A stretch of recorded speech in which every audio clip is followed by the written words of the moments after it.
My name is Monk Rowe, and we're in Glasgow. And with Håkan Rydin. That's very good. How'd I do with that?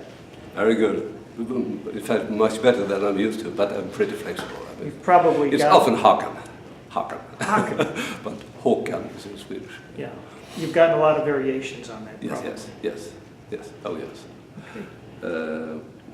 I was once performing in the Montreal Festival, and it was a recording for the GBU radio.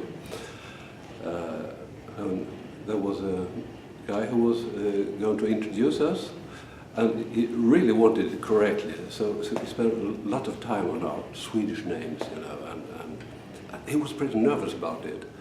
And he took notes, and it was a French guy, French-Canadian.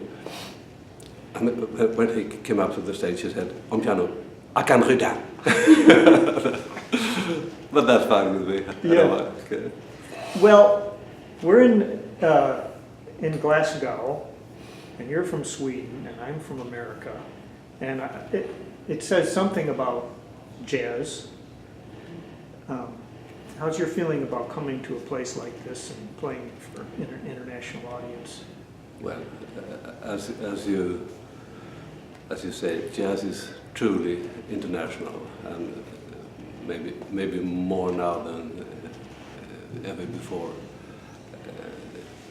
I think nowadays it's not as clear a jazz center in the world like it used to be in New York City and 42nd Street and all that stuff. I mean, now in all the world, if you have a town or city of some size, you have a jazz club, you have a jazz education, and you normally have a festival.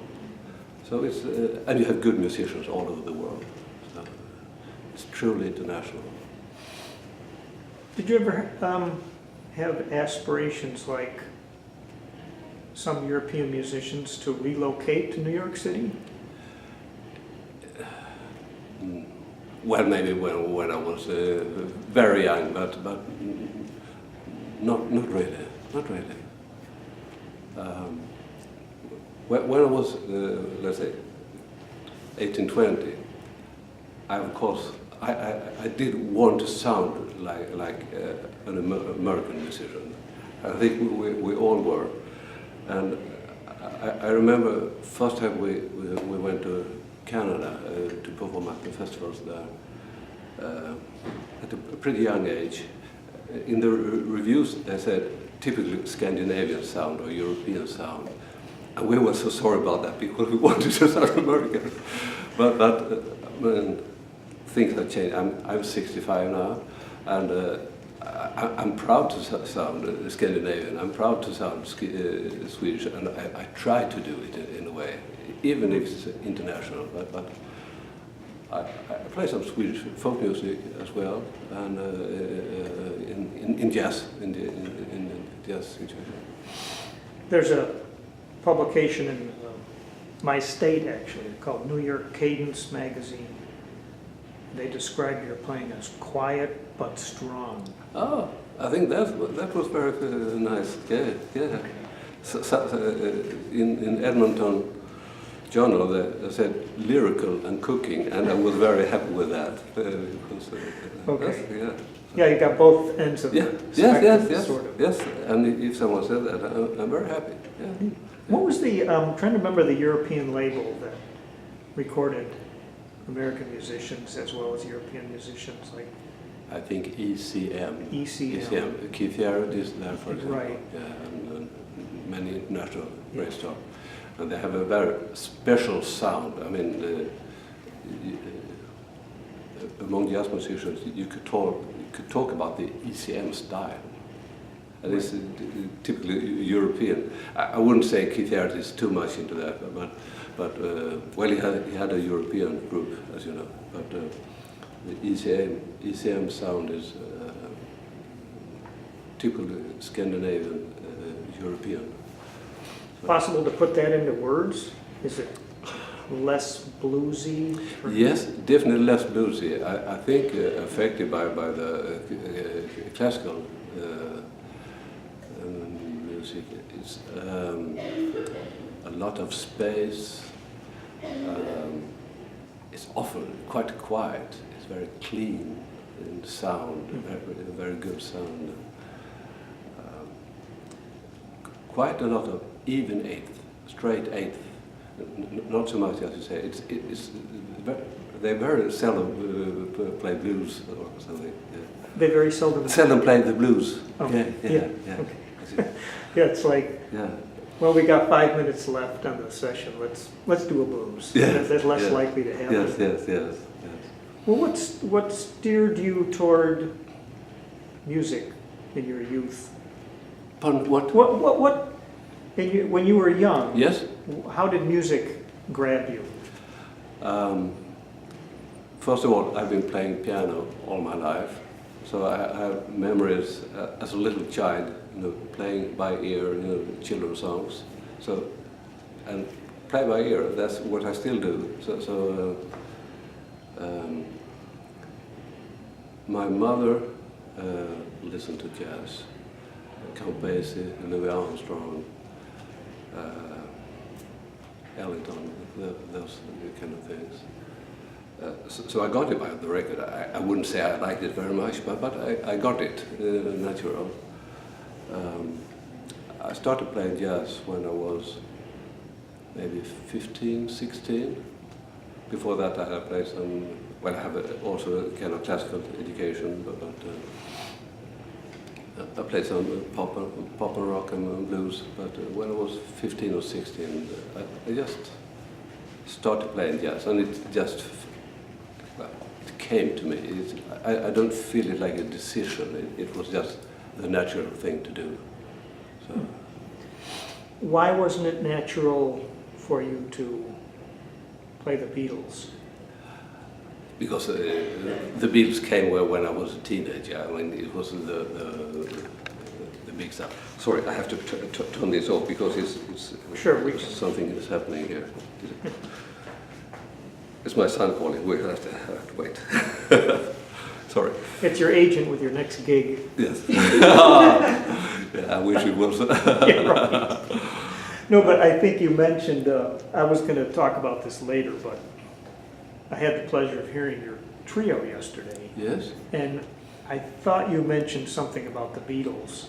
Yes. And then you played Here, There, and Everywhere. You're right. And boy, that got me because thank you. We had just had come from Liverpool. Yes. Did the whole Beatles, yes. Like a pilgrimage. Yes. And when you played that song, I thought it was wonderful. Thank you. As you recognize, I played definitely in jazz style, not in pop style, but as a jazz ballad. Yes. Yeah. So. Well, I can tell you have, in my opinion, you have great respect for the melody. Thank you. And you went from that, I was taking notes, and you picked the tempo up, and then you were playing this other song, and going, what is that song? And was I wrong, or was it Where Have All the Flowers Gone? You're so correct, yes. I think I forgot to mention it, but I said I was going to play something which I heard when I grew up, or something, yeah. Yeah, it's the Pete Seeger from Pete Seeger's song. Right. Yeah. I think I never heard it in jazz session. So no, that was nice. And it was in fact, I played this song. I played it for a couple of years, not so very long, but I played it in Hanoi a couple of years ago, and there was an American older guy. In fact, I think it was a couple, but the guy came up to me afterward, and he was crying because he had so strong memories of the song. So he was touched, and me too. Yeah. So it was so nice. Yeah. It's sort of iconic in the States because the Kingston Trio did it after Pete Seeger. Yes. Sometimes people play it in church. Yes, and it's been translated to many languages. Right. Yes. Right. Well, did your parents support your path as a professional musician? Yes. I had no problem with that. I had those kind of parents who say, what you do is fine, that's correct, all the time. Yeah. Wow.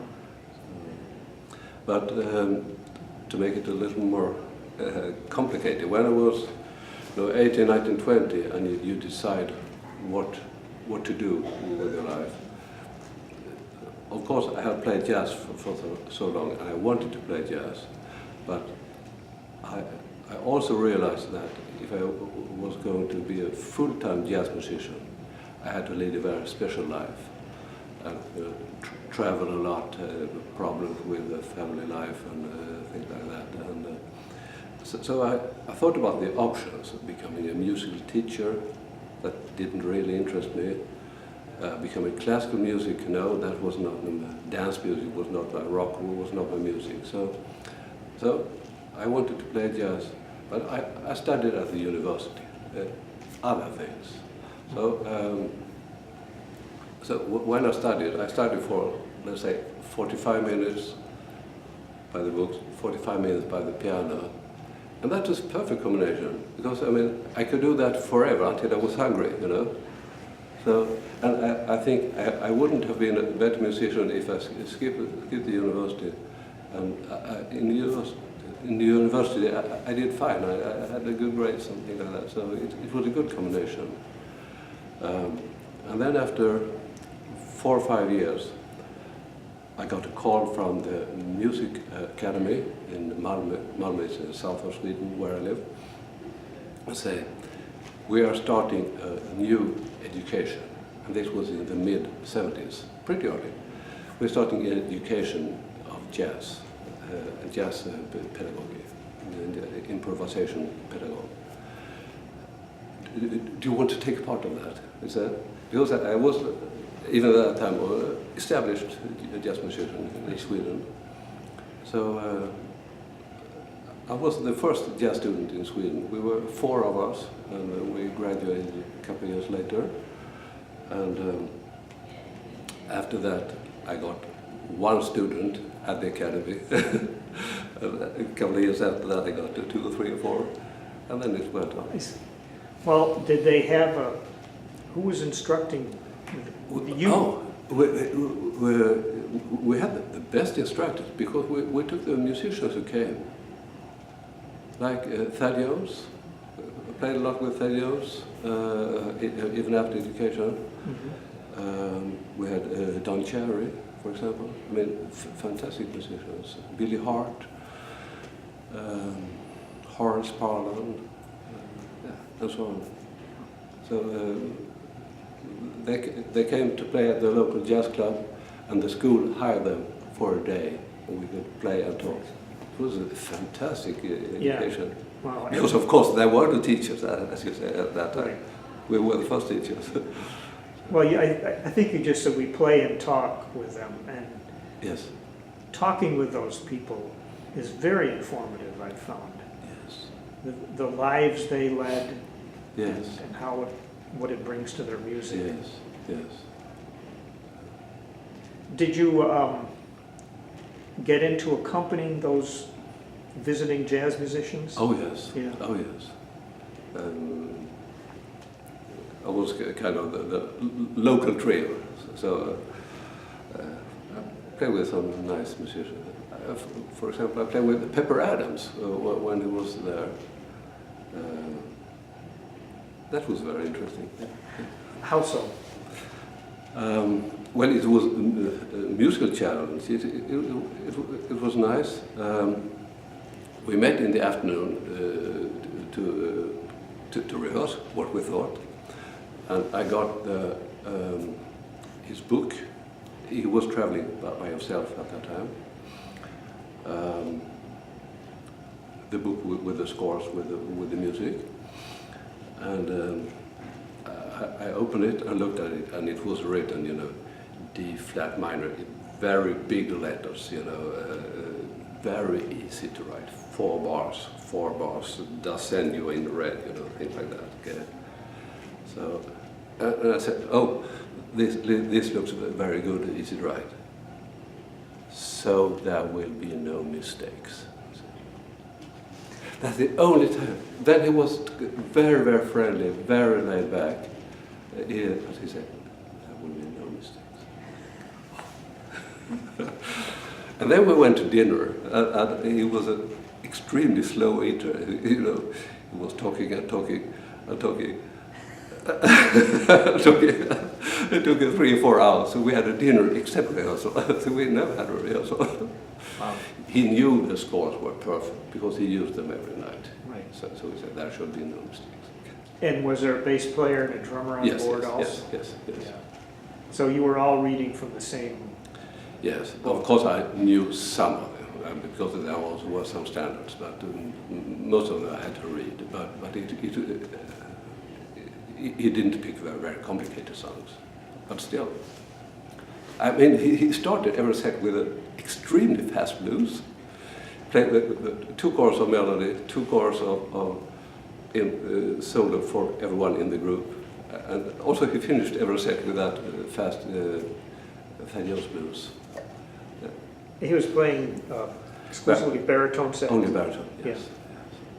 And then one very funny thing in between sets, you know, he went to the bar and sat down there, maybe had a beer or something, and then there came 20 young girls, young women, just around it. I don't know, I've never seen that before. I mean, he was 60 or 70 or something, bald and looking like a bank clerk or something.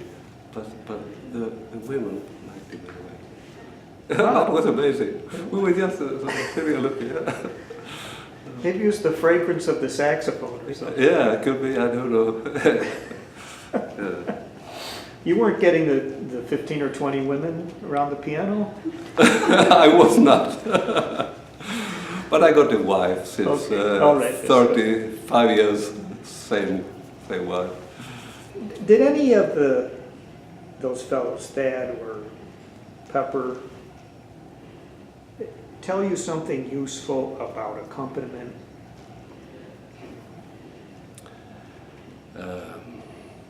Yes.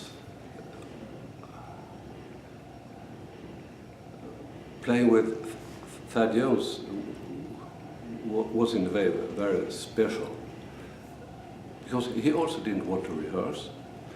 And the first time I played with him, I asked him, what do you want to play? Well, we'll find out, he said. He didn't say anything what to play. So we went up on stage, and he talked to the audience. He was a very good introducing and making everyone feel good and so. I said, we're going to start up with Now's the time. So of course he picked songs that he, in his opinion, we should know. But he also, well, since I got this gig, of course I prepared myself. So I learned his songs, like 3-in-1, Child is Born, and so Quietude. I learned some of his songs. So yeah. Wow. To be prepared. How did you go about learning those songs? By ear? Yes, by ear, by listening to her records mostly. Yes. Right. Yes. Yeah. Yes. He was. He was so respected. We're the same age. Yes, when I was in college, we just ate those big band records. Yes. I mean, it Yes. was the state of the art sort Yeah, of. yeah. And everybody was shocked when the jazz community, when he just up and left the States. Yes, of course. Yeah. Did he ever talk about that? Not really, but he had some great offers, and maybe he wanted to do something by himself. Right. But I think the big band he and Mel had was the greatest big band, really, at least at that time. Yeah. It was amazing, and all those soloists, the Reed section, Joe Anderson, Pepper, and Jared Dodgen, yeah, all, Jerome Richardson. Jerome Richardson. Yeah, Oh. amazing. Yeah. Absolutely amazing. So I heard this big band many times when they were touring in Sweden. So, but really liked it a lot. Well, you had a long run, longer than most musicians, with one group, with Yes. Nexus. Yes. How did you manage to stay together so long? Yes, I'm not sure I can answer that, but we in fact stayed together more than 20 years with the same lineup. And we were the same age. We were students to start with. For many years, we practiced every day, 5 days a week, which is also very unusual. I don't want to do it again, but it was fantastic to have that experience. And you know, if you're a jazz musician, it's going like that, it's going up and down. So we had certainly some time of really good times, especially in the early 80s. We had, I know one year we had almost 100, we had 127 concerts one year. We were the first Swedish band to tour all over Canada to the big festivals. We had a TV program Wednesday, 8 o'clock, 8 to 9. I mean, national TV, amazing. So, just a couple of years later, we had 10 concerts or 15 concerts a year. So, without really changing anything. So things could happen. So we had a good time together. We went on good as persons as well.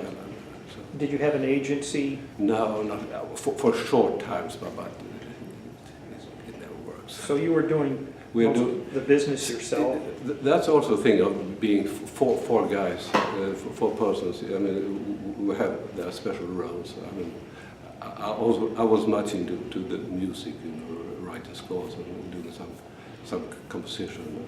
There was one guy who was very good at PR and getting gigs. And there was one guy who could find the right place to the concert scene and things like that. And the fourth, he was talking to the audience, you know, and doing the interviews. So we had our roles. Yeah. And you used Fender Rhodes? A bit, yes. Part of in the 70s I did, yes, and the 80s, yes.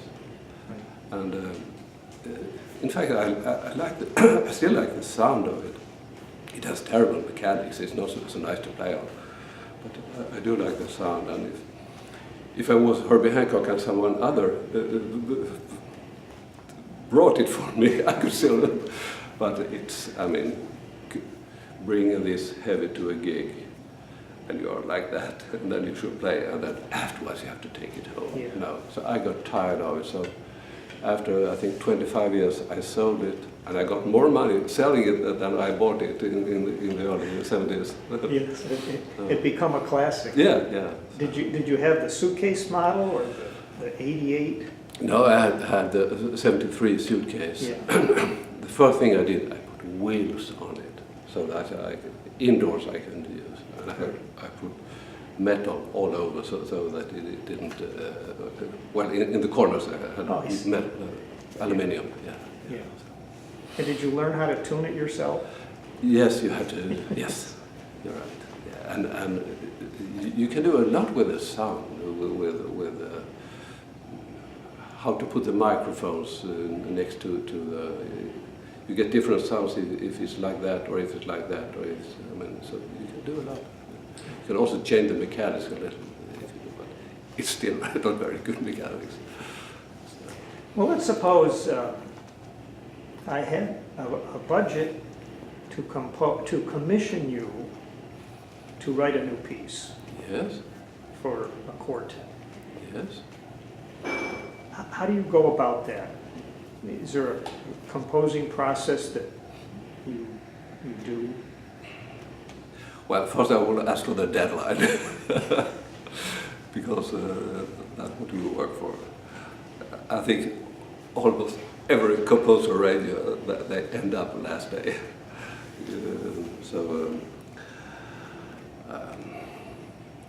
I don't think I have a very good answer to that question. I'm not that kind of guy who sit down at 10 o'clock and write a song and write between 10 and 12 as some professional composers do. So I haven't written that many, but I have written all over the years and have a couple of songs that I'm happy with. And it's often from an idea.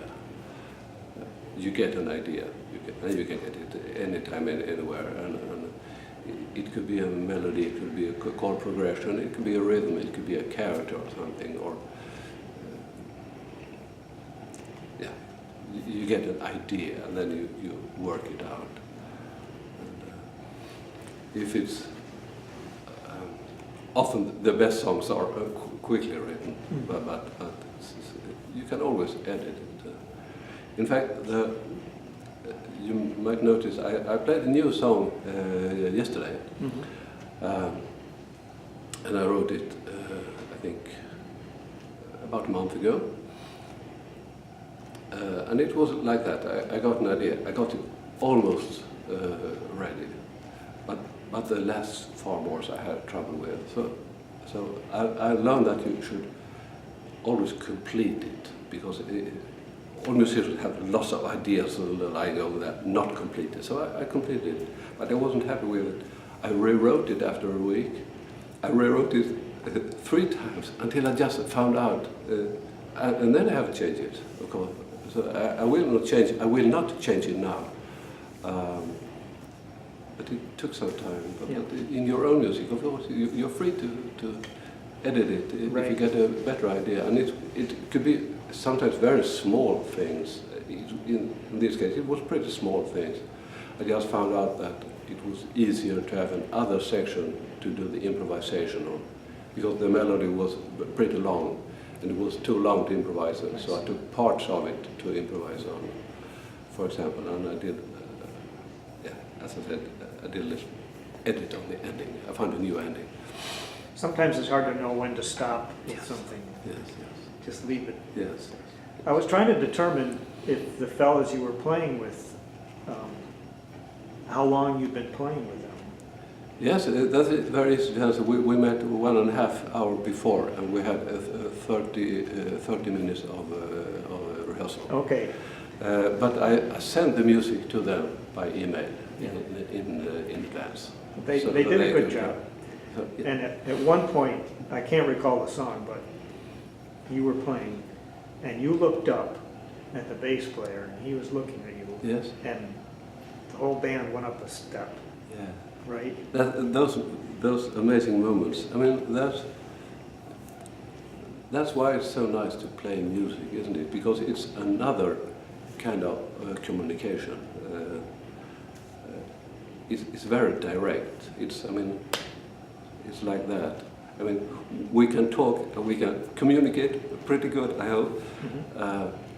But playing is another level. Not necessarily higher, but another level of communication, very direct and very honest in a way. I mean, if it's there, it should be there. It's not.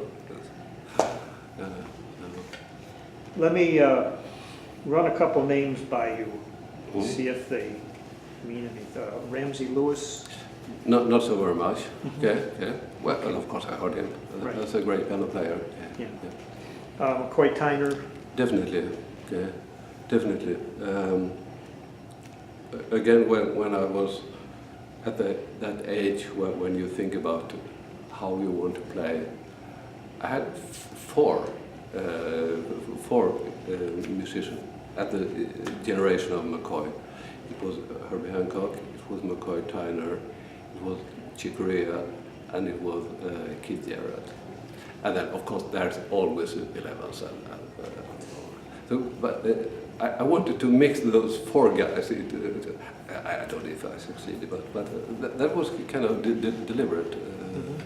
That was my 4 most important. Here's an odd one.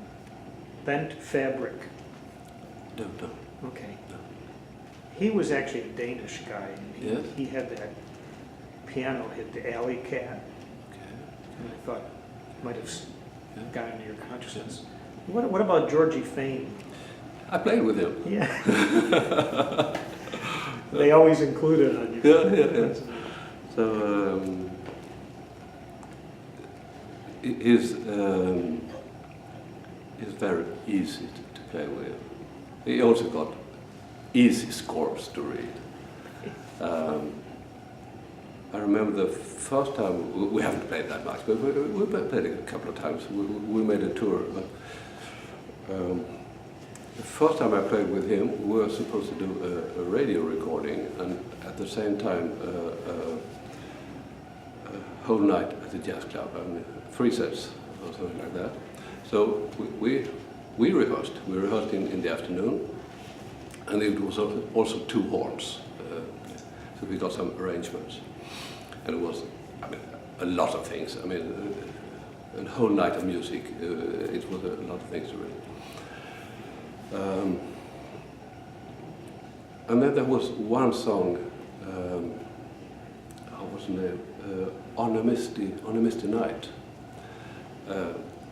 And that was only the harmonies, C major, E minor, E flat major, D minor 7. Very easy to read, 32 bar, and we rehearsed that song. And then when I came home at night, when I came home after at night, after playing, there was, of all this music, it was this song that went in my head. Do do do ba do do ba da ba. It's very, very simple song in a way, but still unique. It's Ted Dameron wrote it. Coltrane recorded it also. And he sang it very straight in a slow medium tempo, and with nothing special, but it was nice, and it was a lot appreciated by the audience. And then day after, I told him that this story. Do you know which song I was thinking about? I was thinking about his On a Misty Night. And then he said, yeah, that happens all the time. It's always popular by all musicians. It's nice to improvise on it. It's simple, but it has some challenges and some character, some definite character. Mm-hmm. So it's a nice song, really.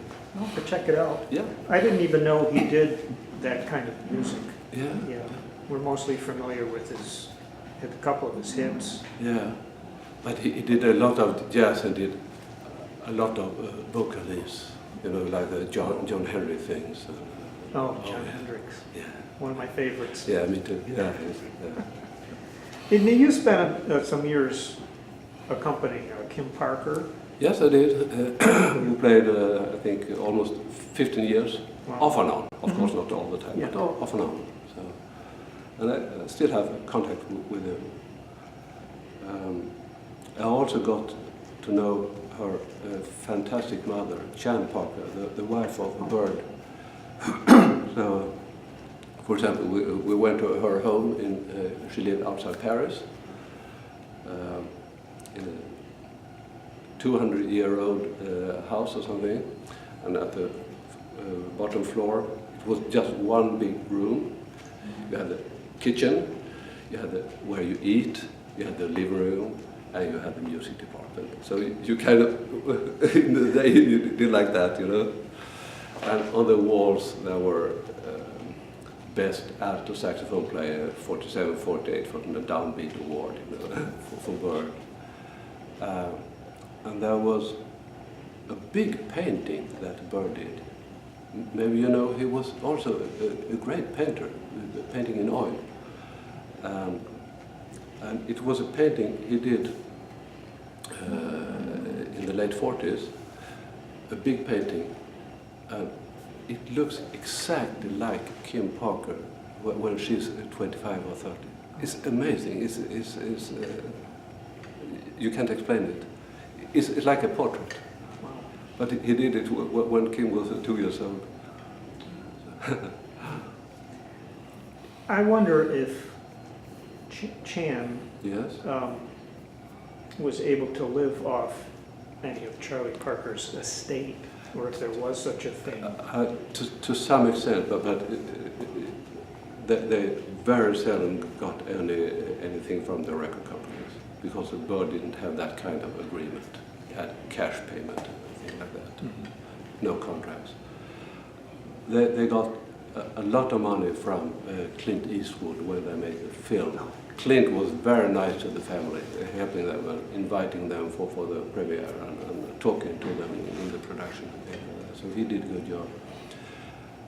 And the family had their two saxophones. So first they sold this plastic. The white plastic sax? The plastic sax, I think they got a lot of money from that. The other one I won't talk about. But they had it like, they said it was their insurance. Okay. Yeah. Oh. Did he have a profound effect on you, Charlie Parker himself? No, not just like the most amazing music you can ever imagine, but I never really tried to play that way, and I don't perform his songs. And in fact, Kim never sings Charlie Parker songs. And in the start of her career, she didn't even use the name. She called her Kim Ibeko because she didn't want to be associated with, she didn't want to live on her father's name. But then, of course, she changed. It would be stupid not to do that, but okay. So you're in academia now. Yes? Is that a full-time gig for you? Well, officially it is, yes. I'm the only professor of jazz piano in Sweden.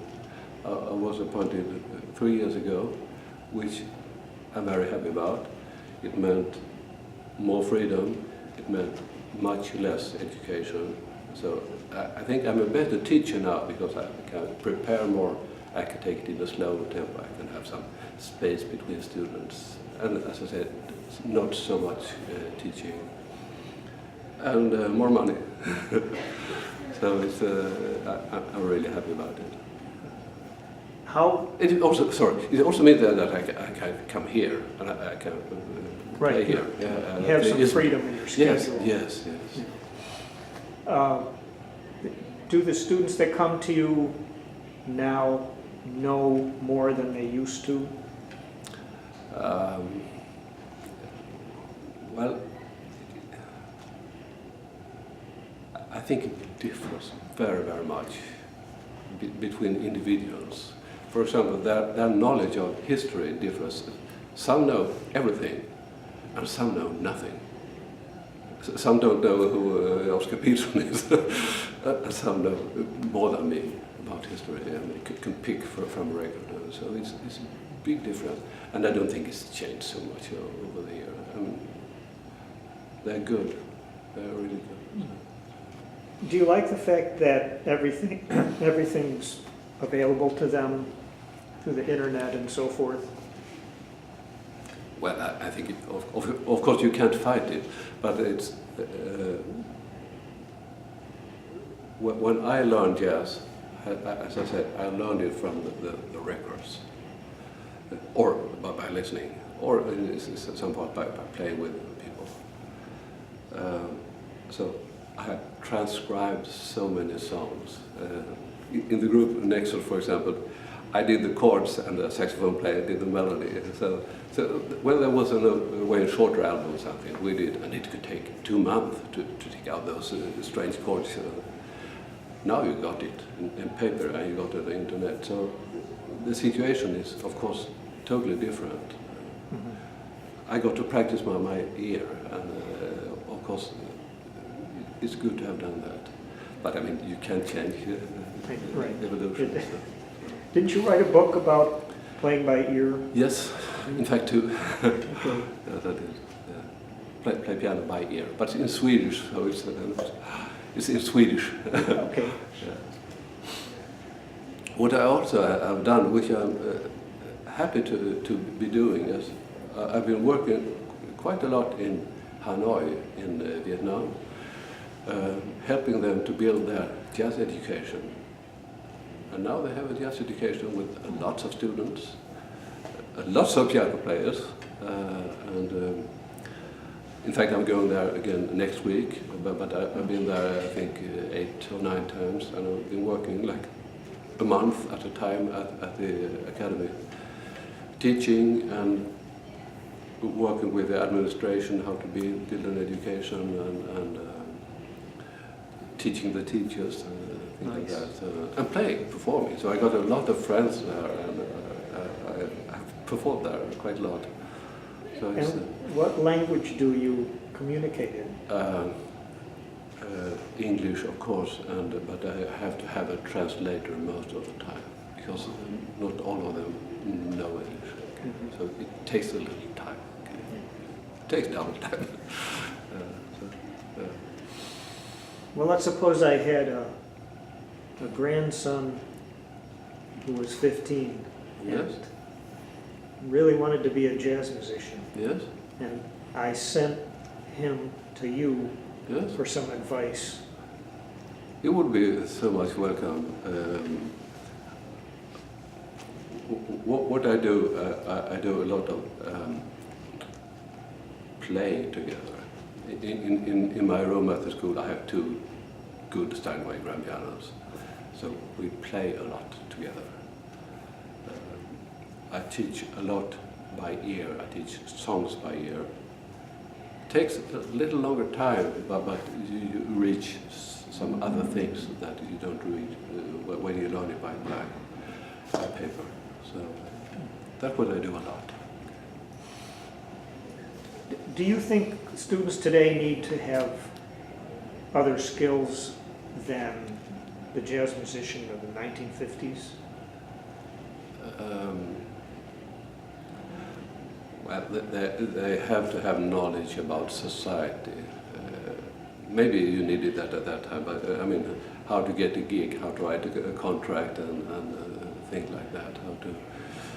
How to manage your homepage and YouTube and all that kind of stuff. Maybe I think that's needed today. Most of us don't have someone to do it. Right. Well, this isn't exactly a jazz question, but in the current, the news every day seems to have is not great.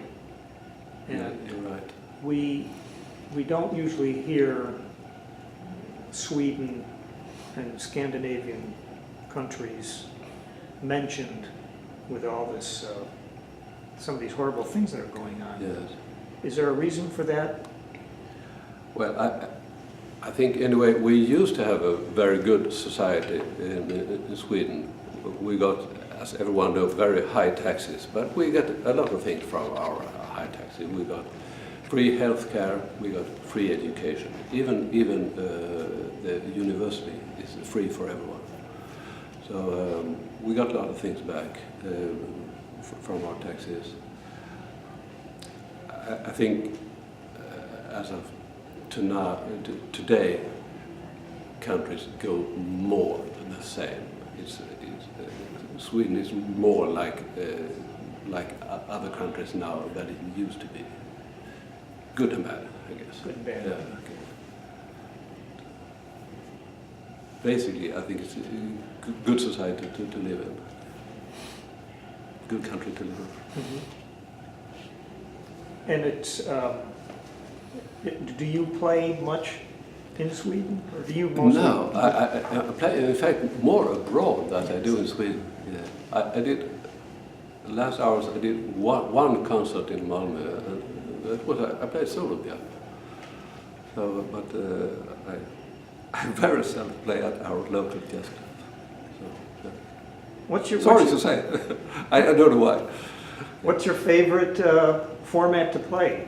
Trio, definitely trio. Small groups, trio, duo, quartet, solo. big bands. You know, when I started playing piano, it was not so interesting to play a big band piano. You know, the Campesi or something. With Thad Jones and May Lewis, as we talked about, things changed because then the rhythm section was so central in the big band. So then it's fun to play piano. But I've already made my choice, and I mean, to organize a big band, I wouldn't dream of it. I mean, it needs some special capacity to do that. I'm not that kind of guy, I think. Trio is fantastic. I think piano, bass and drums, it's three instruments like made to play together. It sounds so great together. So. And then a horn could be nice, or a singer. I believe with singers quite a lot. So. Because you get to play either by choice or by necessity with different bassists and drummers. Yes. What would a bassist or a drummer do that might annoy you? I find problems when they have too little of personal input. If they always ask me what I want. Sometimes in Asia they are fantastic. They do exactly what you say, and that's amazing, of course. But I want it to be a cooperation. So, as you said, I play a lot with different rhythm sections. And I mean, next week I'm going to play with the rhythm section in Vietnam, and week after that I'm going to Malaysia to play with a new rhythm section.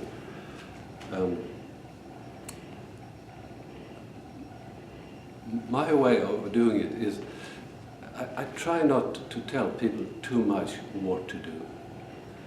I tell them to let us take the music where it goes. So I can be happy with a soft drummer, I can be happy with a loud drummer, as long as it's not one dynamic all the time, as long as it's not soft all the time, or loud all the time, or medium all the time. So okay. I do prefer dynamic musicians, and when I get that, I'm happy. And if not, you do your best. I mean, to add some dynamics, if possible. Well, I'm guessing you give them more information than Thad Jones gave to you. I definitely do that, and I try to put, like Pepper Adams, very easy to read scores. I do the finale, you know, and, by computer, and I sent PDFs. I could do a red circle on last time to coda, circle, here's the coda, okay. Play always. Play always. This kick or something like that. I say the style, this is even eighth, this is swing, this is a ballad. So I give some information in the scores, but not too much. The important to, I mean, it's of course it's nice to get the forms right. I mean, that the bridge comes where the bridge should come. Okay.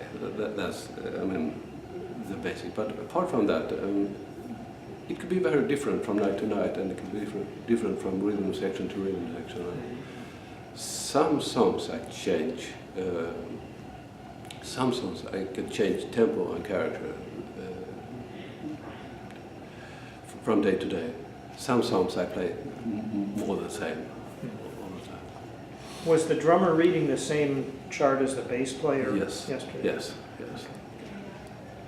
And I try not to sound too complicated. I mean, it's another thing if you work with my own tree. I mean, you can work on totally other things, odd meter,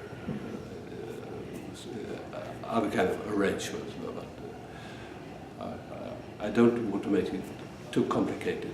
I want people to be able to come into the music and go deeper into the music and communicate, hopefully. Yeah. That's my thing. There's nothing like watching a drummer and he's got his music stand over here. Yes. And That's where his focus is, on the music stand. Yes. And, Okay. But it was the first time we played it. Yeah. At some point, he looked at me, and yeah. It was delightful. So. This is always a hard question. Can you recall your best gig ever and a worst gig ever?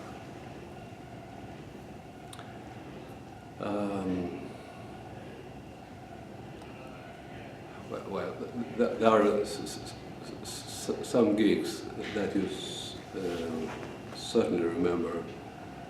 I don't really. I mean, we had an amazing experience in Montreal where we were supposed to play outside, and it was some highway or something we were supposed to play in. And when we ended up, it was crowded with people. I never played with, so of course, that was a big experience. But I think I can mention another one. We had a gig, in fact, in my hometown. We had been on tour, and the last day we had a long travel. I mean, 10 hours in the bus or something like that. And it was the end of a tour. We were tired, we were a little bit sick, and we had this long travel. And we just ended up on stage and think, we can't possibly play. This must be the most terrible situation ever. So you just sat and you think nothing will happen. But it was an amazing concert.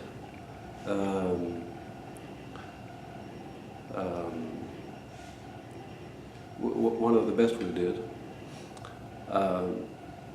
About worst, I can tell just a little story. I mean, of course, there are many situations when you're not very happy with what's happening, and coming and finding an empty place and things like that. I mean, all musicians have had that experience. So.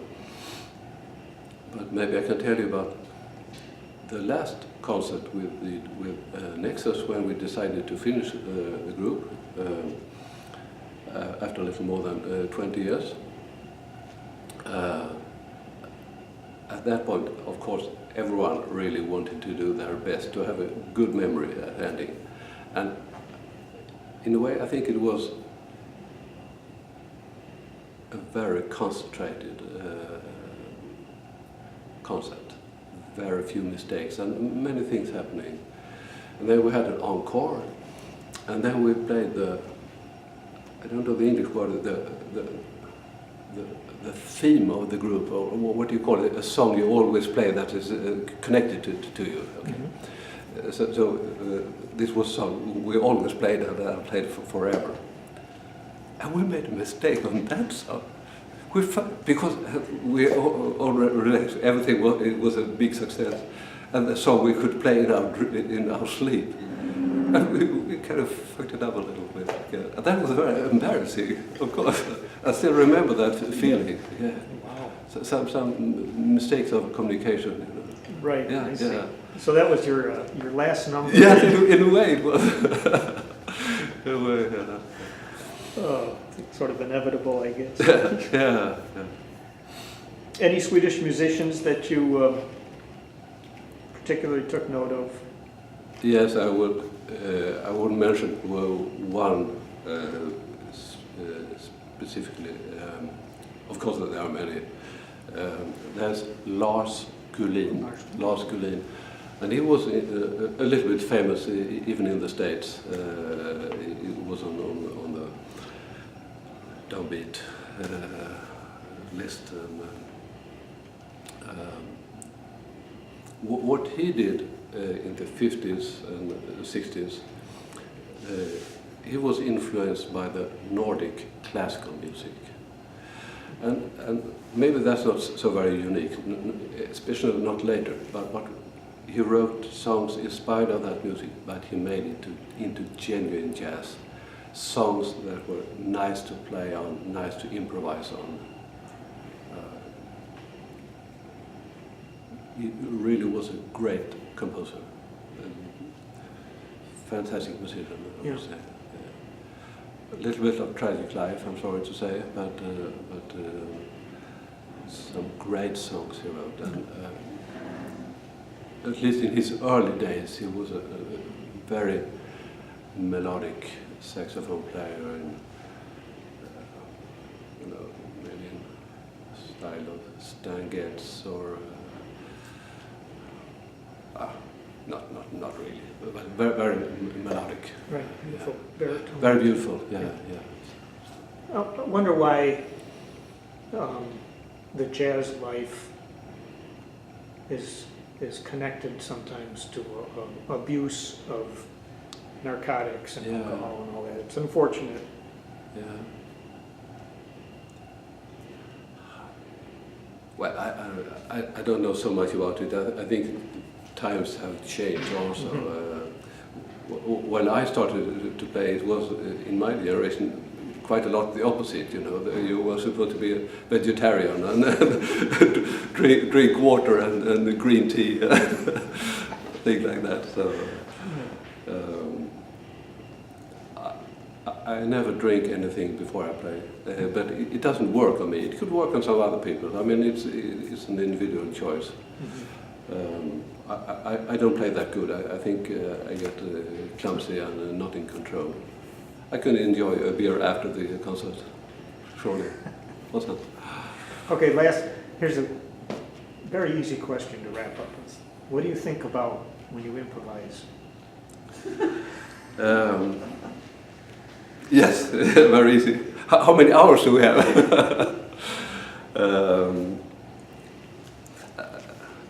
I guess I think you play best when you don't think. But it's not easy to say that, and you can't say that. No, I'm not going to think.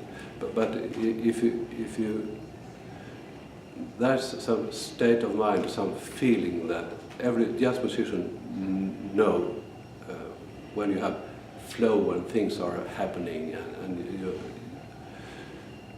could just do things maybe you haven't done before and things like that. At that moment, you don't think. But it's. Some people call it peak experience or something, and maybe in a whole concert maybe it happens once, or sometimes it even doesn't happen. Sometimes if you are lucky, you can have a good concert, and you can have many peaks of experience, and you try to reach them, but it's not so easy. Of course, it's very difficult to reach them. I think it's two things that are involved. You have to be concentrated and you have to be relaxed. And those are kind of, I mean, if you're concentrated, you might be too concentrated, and if you're too relaxed, you miss things. So it's relaxed and concentrated, and it's very difficult. But if you can maximize both of them, I think you have good possibility of playing good. And then you don't think that much. But of course you think, and you got some idea of what to play.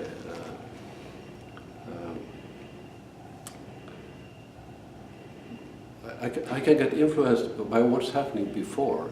So if I played with a saxophone player and he played 8 choruses of really groovy things, and maybe I try to play soft and very little. I mean, that's a deliberate choice at that moment, but it wasn't decided before. If I think things are a little unstable in the band, I try to play very simple. I try to make it swing. If I think nothing is happening in the band, I try to put some energy into it and try to do some counter rhythm or things like that. So it's a lot of question what's happening and what's happening before I play myself. That was an excellent answer to a tough question. Okay, thank you. Thank you. Thank you. Well, I really enjoyed talking with Okay. you. And Okay, thanks. It was nice talking to you. Okay, and, thank you. Okay. Best of luck in your travels and your concert tomorrow night. Thank you.